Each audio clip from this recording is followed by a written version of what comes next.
Dans cette vidéo, nous allons voir comment faire un graphique histogramme empilé qui va nous permettre de voir l'état, par exemple sur une centaine de produits. On va avoir à chercher l'état des ventes de chaque produit sur cette période et on va comprendre et essayer de comprendre si cette vente de produits s'améliore à la hausse ou est à la baisse. On va procéder en 5 étapes pour la réalisation de cet histogramme. La première étape consiste à déjà mettre en forme les données sous forme d'une liste de données, ici, en 4 colonnes de données plus une colonne qui va nous permettre d'avoir la différence en pourcentage. Donc ici vous avez vos données, on va faire une colonne avec product name, une colonne avec product category name, les ventes sur le mois précédent, sur ce mois-ci et le delta. On va procéder comme ça pour la première étape. Donc ici vous avez à peu près 2000 lignes. On a mis plusieurs catégories, donc ces catégories vont ici de l'audio jusqu'à la TV vidéo, donc différentes catégories de produits, avec ici une mise en forme ici de nombres personnalisés, avec ici ce type d'écriture qui nous permet d'avoir le symbole euro ici, même chose pour ici, et ici le delta entre les deux avec une formule si erreur au cas où.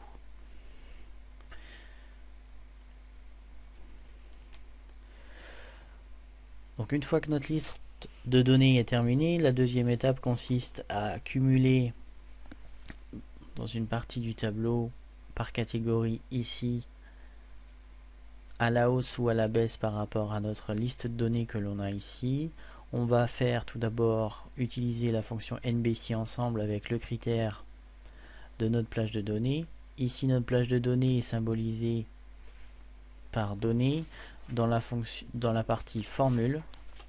Donc c'est assez simple, vous sélectionnez votre plage de données comme ceci.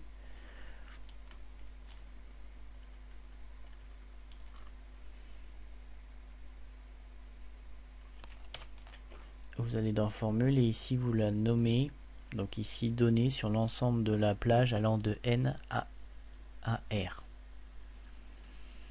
Ensuite vous utilisez la fonction NBC ensemble sur cette plage justement. Vous sélectionnez la partie catégorie name et vous allez chercher la catégorie se reportant à la cellule B6 électroménager. Ensuite vous allez chercher dans la catégorie données pourcentage de changement et vous allez chercher la référence AC5 qui est inférieure à 10%. Vous faites la même chose pour les autres catégories et les autres pourcentages et ici vous faites la somme. Ensuite, en troisième étape, ce que l'on va faire, c'est calculer les pourcentages au niveau du graphique. Donc ici c'est le delta, enfin le ratio entre C6 et le total, et on fait la même chose pour l'ensemble de la plage avec ici comme référence toujours le total. On fait ça sur l'ensemble des catégories. Donc ça c'est l'étape numéro 3. Ensuite l'étape numéro 4 consiste à sélectionner notre plage, à faire insertion d'un histogramme en barre type empilé comme ceci, et nous avons notre graphique qui se crée. Ensuite, la dernière étape consiste à mettre en forme notre série de données. Donc on va aller dans disposition, légende, donc on peut aller mettre la légende en bas. Ici, on va sélectionner une des catégories, faire un clic droit, et ici vous voyez vos pourcentages qui sont affichés ici.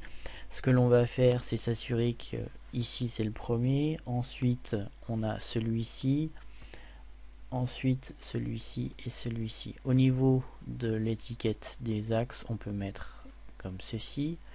On peut sélectionner également au niveau des axes, axe vertical principal par défaut, et on peut aller sélectionner en bas comme ceci pour mettre à côté. Ensuite on peut simplement agir sur les couleurs, sur les dégradés pour avoir un graphique beaucoup plus lisible. Voilà en gros comment faire un graphique type histogramme empilé qui va nous permettre de comparer les ventes d'un mois à l'autre en pourcentage avec différentes plages de pourcentage que l'on peut définir. Voilà, j'espère que cette vidéo vous sera bien utile. Elle peut être utile sur des produits, mais également sur, au niveau industrialisation, sur un nombre de défauts, ce qui est très utile à terme. Je vous remercie pour votre attention et je vous dis à très bientôt sur le site d'Ingidéo.